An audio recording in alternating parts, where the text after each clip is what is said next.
Bonjour chers auditeurs, ici Eric Lantier au microphone et merci de prendre part à cette 17e édition ou cette 17e partie de cette diffusion spéciale du Tour d'Horizon. Et oui, il est question de leadership et on s'inspire du livre de Cyril Barber qui s'intitule Néhémie ou l'art de diriger. Lors de la dernière capsule, j'expliquais que tout leader, tout agent d'influence ou tout instigateur d'un changement doit s'attendre à vivre des menaces. Aujourd'hui, je parle de la source du découragement. Les menaces d'une attaque étant en soi une source non seulement de danger pour le peuple juif ici, mais aussi de découragement. Et ça nous montre que dans un événement, il peut y avoir plusieurs facteurs ou plusieurs indices qui nuisent au bon fonctionnement du groupe. Donc, par les attaques, on voit qu'il y a une menace, il y a un danger, mais ça suscitait également un découragement. Et souvent, ce qu'on va voir au travers cet épisode-là, on attribue notre désir de mettre fin à un projet à certaines raisons, à certains motifs. Mais souvent, ce qu'on évoque ne sont pas nécessairement les vraies raisons ou les vrais motifs. C'est ce que j'appelle un écran de fumée. Par exemple, ici, le peuple va dire le fardeau est trop lourd, la tâche est trop grande, il faut qu'on arrête. Ça, c'est ce qui évoque. Ça, c'est l'écran de fumée. Mais en fait, il disait ça parce qu'il voulait trouver un moyen de ne pas perdre la face en arrêtant le travail. Parce que dans le passé, ils ont dû arrêter, ils ont été forcés d'arrêter, de reconstruire, puis de solidifier, fortifier la muraille. La vraie raison, c'est qu'ils avaient peur des attaques. Et la peur, qu'est-ce que ça fait? Comme le dit Barber, ça divise, ça réduit l'esprit d'équipe. Ça amène le peuple à perdre confiance en son leader, en l'occurrence ici Néhémie. Et ça l'a amené le doute. Le doute les a envahis. Et ce qui est important de considérer, mesdames et messieurs, c'est que le doute précède le désespoir. Et oui, c'est ce que nous dit Barber et je suis totalement d'accord avec ça. Le doute, ça précède le désespoir. Pourquoi? Parce que si on se met à douter, il n'y a plus d'espoir. Il n'y a plus d'espoir. On ne peut plus avancer. Quand on doute, on est sur le frein. Quand on doute, eh bien, on est prêt à tout remettre en question. Mais encore une fois, au travers de ce même passage-là, on peut tirer d'autres applications et d'autres éléments incroyables qui démontrent comment Néhémie est un leader par excellence. Il nous dit, après avoir tout inspecté, je me suis levé pour dire aux nobles, aux magistrats et au reste du peuple, n'ayez pas peur d'eux. Souvenez-vous du Seigneur grand et redoutable et combattez pour vos frères, vos fils et vos filles, vos femmes et vos maisons. Et lors de la dernière capsule, j'en ai parlé de ça. Mais j'aimerais toucher d'autres éléments qui sont drôlement importants. Simplement, dans quelques phrases, on a une substance extraordinaire, une substance qui nous enseigne énormément sur le plan du leadership. Premièrement, n'ayez pas peur. Qu'est-ce qu'il fait? Il a adressé la crainte. Et c'était là le nerf de la guerre. Il a adressé d'une manière significative le bobo. N'ayez pas peur d'eux. Il a touché le point. Il a mis le doigt dessus. Souvenez-vous du Seigneur grand et redoutable. Et là, il met le Seigneur au centre de leur mémoire. Souvenez-vous. Psaume 105. Souvenez-vous des prodiges qu'il a faits, des miracles et des jugements de sa bouche. De se rappeler. Tu vis un moment de crise, c'est important de te rappeler les moments où est-ce que ça allait bien. Parce qu'il va en avoir d'autres moments où est-ce que ça va aller bien après la crise. Et il va y avoir d'autres moments où est-ce qu'il va y avoir des temps de crise. Et c'est important. Dans ton mariage, tu es peut-être dans un temps de crise actuellement. Mais rappelle-toi, si tu étais avec cette personne-là, si tu étais avec cette épouse-là, si tu voulais la marier ou si tu voulais le marier, eh bien, c'est parce qu'il y a quelque chose qui t'attirait envers lui ou envers elle. Maintenant, c'est important qu'on puisse Gardez le focus sur ce qui est essentiel et ce qui est primordial. Et ici, en l'occurrence, puisque c'était le Seigneur qui avait ouvert les portes, puisque le Seigneur qui avait pourvu à tous les matériaux, pourvu à tout ce que soit en place, eh bien, normalement, le Seigneur, lorsqu'il commence quelque chose, il le finit. Et c'est ça qu'il était en train de faire. Dire, non, n'ayez pas crainte. Oui, c'est menaçant. Oui, vous avez peur. Mais maintenant, on va remettre le focus à la bonne place. Souvenez-vous du Seigneur grand et redoutable. Moi, je peux vous dire une chose. C'est que quiconque veut lancer la guerre au Seigneur, il n'est pas sorti de l'auberge, ça c'est clair. Et il va dire, OK, mettez votre confiance en lui, mais vous avez une responsabilité. Combattez pour vos frères, vos fils, vos filles, vos femmes et vos maisons. Et il leur rappelle la raison fondamentale de leur mission. Ça, je l'ai mentionné la dernière fois. Leur mission, c'était de bâtir la muraille, mais pour qui? Pour justement leurs frères, leurs fils, leurs filles et leurs femmes. Et j'aime bien ce que dit Barber, parce que il va soulever quelque chose d'intéressant entre des gestionnaires et des leaders. Il va utiliser un autre vocabulaire, mais c'est à peu près ça qu'il veut dire.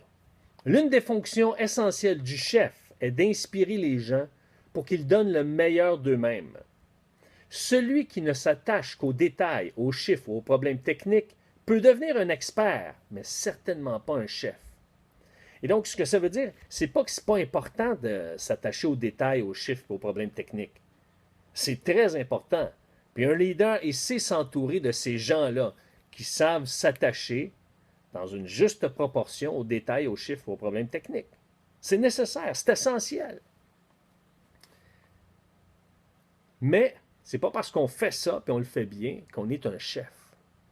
Et ici, le mot chef pourrait être traduit par leader. Il va dire que les experts savent ce qu'il faut faire. Les chefs savent aussi ce qu'il faut faire, mais également comment amener les gens à le faire. Et ça, c'est toute la différence. C'est toute la différence.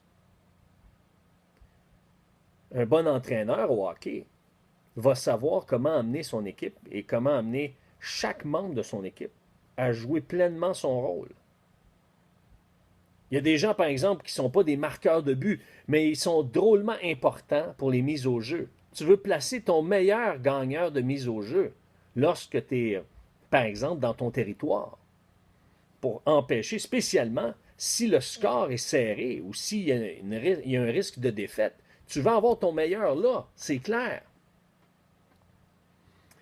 Si tu es en zone, ça c'est dans ton territoire, si tu es dans zone adverse, mais tu veux t'assurer d'avoir tout près du but le meilleur marqueur.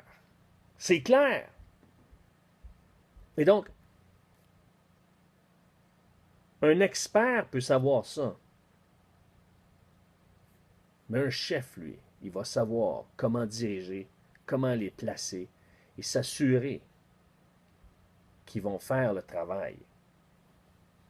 Maintenant, ce qui est intéressant également, mesdames et messieurs, et c'est surtout là que moi, ça m'inspire, c'est qu'un chef ou un leader doit être également capable à la fois de reprendre, d'encourager et de motiver les autres. Et c'est ce qu'a fait Néhémie. Il a été capable d'adresser le vrai point, la crainte. Il a ramené le focus. Il a recentré là où est-ce qu'il fallait sur le Seigneur Jésus-Christ. Et il leur a donné du sens en leur rappelant la mission. La mission, c'est pour des gens. Mais ce qui a également contribué à ce que Néhémie change l'atmosphère, c'est que c'est un gars de terrain. Il est sur le terrain. Il est avec eux. Il n'était pas dans sa hutte. Il n'était pas à l'écart. Il était sur le terrain continuellement. Et non seulement il était sur le terrain, mais il y avait une confiance en Dieu qui inspirait les autres. Barber nous dit que sa confiance dans le Dieu de l'Alliance lui donnait un optimisme contagieux qui est l'essence même de la motivation qui conduit à la réussite. Être un optimiste contagieux. Ça veut dire que tu n'es pas juste un optimiste qui dit des belles paroles au bon moment. Mais contagieux, ça veut dire qui influence, qui a de l'impact, qui énergise, qui est stimulant, qui inspire. Et savez-vous quoi? Ce qui est intéressant, c'est que le mot inspire, ça veut dire donner du souffle. Quelqu'un qui inspire, c'est qu'il donne du souffle, il donne de l'élan, il donne, d'où l'expression du vent dans les voiles. Il te fait avancer. Et pour moi, l'optimisme, qui est relié à l'enthousiasme, est l'antidote au découragement. Dans la mesure, évidemment, que l'optimisme n'est pas associé à des paroles en l'air. N'importe qui peut dire « Ouais, ça va aller ». Tu sais, si, par exemple, ton médecin te dit « Hey, ça va aller, inquiète-toi pas, vas-y, moi je signe pour que tu ailles subir cette opération-là, mais ne t'en fais pas, ça va bien aller, fais-moi confiance ». Ça va t'inspirer plus que si ton beau-frère dit « Ah, inquiète-toi pas, ça va bien aller ». C'est pas la même chose. Écoutez, si Carey Price est dans la chambre des joueurs avec le Canadien, puis il dit « Les gars, ce soir, allez marquer des buts, moi je m'organise pour les arrêter ». C'est pas la même chose que si moi je rentre dans la chambre des joueurs et je dis « Hey, Carey, reste assis là, moi je vais mettre ton équipement, puis hey, les autres gars là, allez scorer des buts, moi je m'occupe du filet ». Ils vont tous partir à rire. Ils vont me regarder, ils vont dire « Hey, Lantier, va-t'en dans l'estrade, là, prends-toi un popcorn, là, puis regarde le match, puis laisse-nous faire. » Ils vont partir à rire. Ça les encouragera même pas. Ça va leur faire rire. Ils vont rentrer sur la glace crampés, tordus. Pourquoi je vous dis ça? Parce que l'optimisme, c'est pas juste de répéter des bonnes paroles. Celui qui le dit, là, doit avoir la crédibilité. Puis il ne doit pas dire n'importe quoi. On ne peut pas faire semblant d'être optimiste. Ça passe pas, ça. Les gens ne sont pas dupes.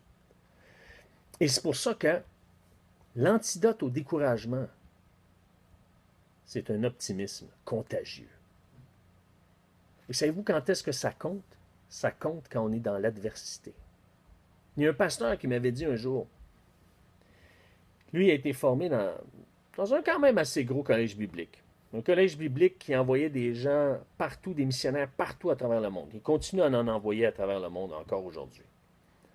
Alors lui, dans ce collège biblique-là, c'était pas juste des gens qui venaient pour être formés puis qui s'en allaient comme dans les régions autour, là. Sur tous les continents, il y avait des gens qui partaient des équipes, des gens courageux. Puis il avait remarqué, lui, ce pasteur-là, que beaucoup de chefs d'équipe, parce qu'il n'y avait pas seulement des gradués qui partaient tout seuls avec leur épouse, mais ils se ramassaient 3, 4, 5, puis ils disaient, on s'en va ensemble les 3, 4, 5, puis on s'en va implanter une église dans tel pays, dans telle ville, etc. Mais beaucoup de ces gens-là, savez-vous quoi? Ils cherchaient quelqu'un qui amènerait de l'enthousiasme. Ils voulaient s'assurer que si on est pour être 4-5, il faut qu'il y en ait au moins un qui amène un optimisme contagieux, au moins un qui nous fasse rire, au moins un qui amène une atmosphère un peu plus festive. Pourquoi? Parce qu'ils savaient très bien qu'ils s'en allaient rencontrer des défis et des dangers. Et donc, c'est important. Et lorsque le leader, lui, est animé d'un optimisme contagieux, eh bien, je peux vous dire une chose, là. Là, ça fait toute la différence. Dans la mesure, évidemment, que son optimisme contagieux est crédible. Et ça, c'est sûr. Demain, il sera question de l'intrigue. L'intrigue, c'est quoi? C'est un bon moyen pour miner le leadership de quelqu'un. Parce que par l'intrigue, on peut insinuer toutes sortes de choses. Et donc, on sème le doute. Et qu'est-ce que ça fait? Ça démoralise les troupes. Avant de clore cette émission, j'aimerais vous mentionner ceci. Si vous désirez réentendre ce tour d'horizon ou le faire parvenir aux gens de votre entourage, vous n'avez qu'à vous rendre au www.ericlantier.net. C'est le www.ericlantier.net. Sur ce, chers auditeurs, je vous dis à demain.